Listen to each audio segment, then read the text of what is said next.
Comedian and host of Ungoverned on LFA TV, Shawn Farash. So, Shawn, this seems to be a case of the roosters finally coming home to roost on liberal media. Yeah. NPR says millions of Americans rely on NPR for vital news and information.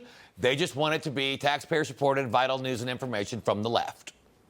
Of course, and I don't think that's what any of us signed up for, right? I don't think any of us who pay taxes every April want our money going to domestic propaganda operations, which is exactly what NPR is. And it's not a conspiracy theory, and it's not an excuse to describe NPR in that fashion. All you have to do is log on to the website or listen to some of the programming that they air on their radio stations, and you'll see that it is nothing but left-wing propaganda. It's not just that they oppose Donald Trump, they oppose the founding principles of the country, right? They oppose freedom, they oppose liberty, they oppose capitalism, and of course they oppose Donald Trump, which shows that they're not impartial. Anybody who's operating, on a balance sheet or with public funds like that on their balance sheet needs to be impartial. There is a duty of impartiality there.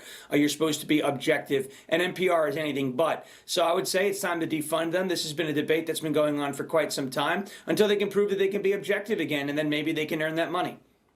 Yeah, I mean, NPR claims this is a free speech issue. Now, if they were so concerned about free speech, wouldn't they have conservative voices on it or maybe offer some differing opinions? Of course, yeah. If this was a free speech issue and they really cared about, diversity of thought, right? We hear all about diversity, equity, and inclusion, especially a lot on the left.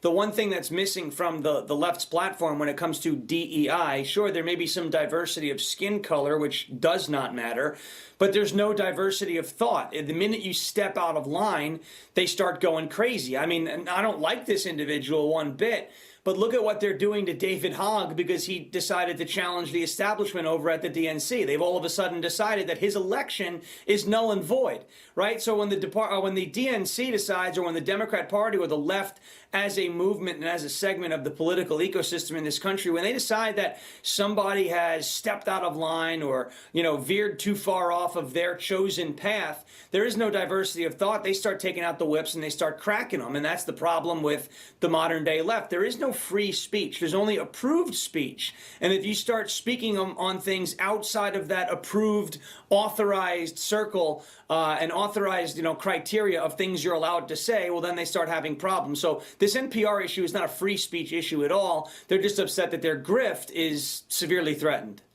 Yeah, and maybe they could sell another Elmo doll or something and make up for the government money they lost. All right, I got to move on to this, Shawn. So Democrats now, they still can't figure out why they lost the election. And they think maybe one of the ways they can do it is to reconnect with voters, particularly young voters. We saw the cringe videos of Democrats, dancing around, trying to go viral. They drop, four-letter words into their viral videos. And now they're dropping big money to try and find their own Joe Rogan. They believe if they had their own Joe Rogan, Donald Trump would not be in the White House. I remember that when they tried this back in the 90s to come up with their own Rush, it didn't work. I don't think they can manufacture their own Joe Rogan in a lab or something like that. Well, what's ironic about this Joe Rogan situation is that they had their own Joe Rogan. His name was Joe Rogan. Joe Rogan was somebody who was a self-professed Bernie bro.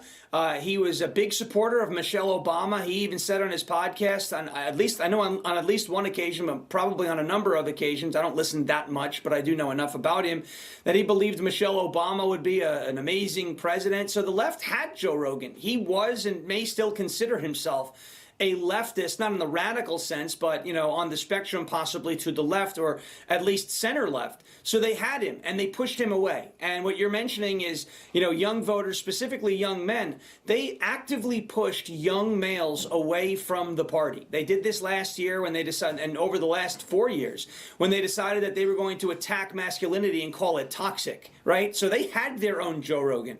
His name was Joe and is Joe Rogan.